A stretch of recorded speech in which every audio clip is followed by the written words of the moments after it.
महाराष्ट्रामध्ये येत्या स्थानिक स्वराज्य संस्थांच्या निवडणुकांमध्ये तथाकथित महायुतीचा पराभव करण्याचा निर्धार महाविकास आघाडी, मनसे, कम्युनिस्ट पक्ष आणि इतर जे काही या धोरणाच्या विरोधातल्या जेवढ्या शक्ती, व्यक्ती, संस्था, संघटना ह्या सगळ्यांना एकत्र घेऊन आम्ही हा निर्धार केलेला आहे।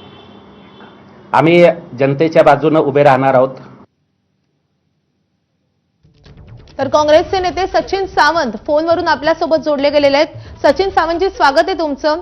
आत्ताच नाशिकमध्ये एक पत्रकार परिषद झाली आहे ज्यामध्ये आम्ही मनसे सोबत लढणार असल्याचं महाविकास आघाडीच्या सगळ्या पक्षांनी जाहीर करून टाकलेलं आहे आणि इकडे प्रदेशाध्यक्ष मात्र म्हणतात की नाशिकच्या प्रेस कॉन्फरन्स विषयी मला काही माहिती नाही। नेमकं काय सुरू आहे? काँग्रेस पक्षानं मनसेबरोबर जाण्याचा कोणताही निर्णय घेतलेला नाही। स्थानिक कार्यकर्त्यांच्या संदर्भामध्ये त्यांना तिथे विचारणा करण्यात आली होती तिथल्या स्थानिक पक्षाच्या लोकांनी आणि त्यावेळेला त्यांनीही तशाच पद्धतीनं त्यांना सांगितलेलं आहे की याच्या संदर्भातला निर्णय हा प्रदेश काँग्रेस घेत असतो। तेवढा त्यांना या संदर्भामध्ये तिथले जिल्हाध्यक्षही त्या बैठकीला नव्हते, जिल्हाध्यक्ष बाहेर आहेत आणि त्यामुळे या गोष्टीला काही अर्थ नाही।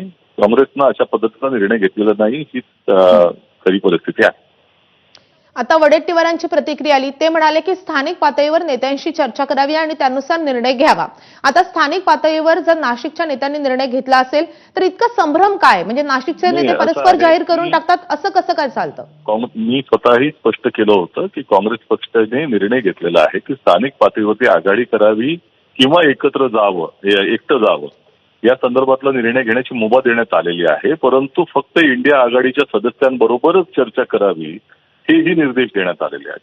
त्यामुळे तिथं काय झालेलं आहे, कोणी काय पद्धतीने केलेलं आहे आणि सगळ्यांना संघटित स्वरूपामध्ये तशा पद्धतीची कुठे चर्चा झालेली नाही आणि जे लोक तिथे गेले होते त्यांना तशा पद्धतीचा तो अधिकारही नाही। त्यामुळे मला असं वाटतं की या संदर्भातल्या बातम्या पूर्णपणे चुकीच्या आहेत आणि माध्यमांनी त्याची नोंद घ्यावी। तुमचे तिथले प्रदेश सचिव ज्ञानेश्वर गायकवाड हे त्या प्रेस कॉन्फरन्समध्ये होते। जर त्यांनी परस्पराचा निर्णय घेतला असेल तर आता पक्षाकडून त्यांच्यावर काही कारवाई केली जाईल का? असं आहे की तो निर्णय घेतलेला नाही आहे।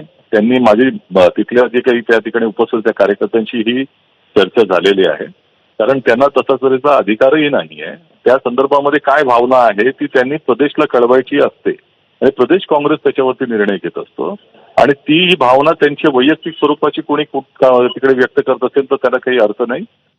नाशिक काँग्रेस ऍज अ संघटन या संदर्भामध्ये तशा पद्धतीचा त्यांना अधिकार दिलेला नाही की या संदर्भामध्ये त्यांनी अशा पद्धतीची भावना सार्वत्रिक आहे असं समजावं।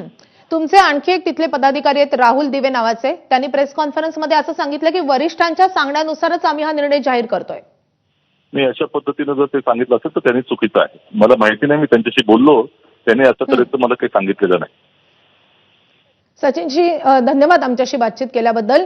तर नाशिकमध्ये स्थानिक निवडणुका मविया आणि मनसे एकत्र लढणार अशी घोषणा झाली आहे, मात्र काँग्रेसचे नेते सचिन सावंत असं स्पष्टपणे म्हणतात की असा कुठलाही निर्णय झालेला नाहीये।